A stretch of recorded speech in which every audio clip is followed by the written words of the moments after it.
রান্না করে সবাইকে শেয়ার করতে রান্না করতে ভালো লাগে তাই তো ফিরে আসি। আজকে আমি বানিয়ে ফেলবো কোকোনাট লস্যি।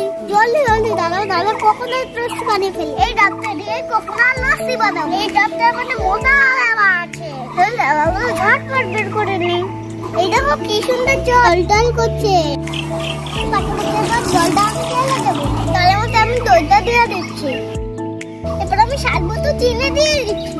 এই লেবুগুলো তুলে আমি মিষ্টি বাটি মধ্যে দিয়ে দেবো। তুলে নিয়েছি আবার মিষ্টি বাটির মধ্যে দিয়ে দেবো। সেটা পেস্ট করে নিয়ে আসি। আমার লস্যি রেডি। আমার লস্যি রেডি। ওটা ঠান্ডা ঠান্ডা বরফ দিয়ে দেবো। ঠান্ডা ঠান্ডা কোকোনাট লস্যি। ইয়াম্মি ইয়াম্মি, কি ভালো। এটা গেলে পেট মাথা সব ঠান্ডা হয়ে যাবে। অসাধারণ হয়েছে খেতে। চটপট বানিয়ে খাচ্ছি। আবার এইটা খেলে আমার মন একদম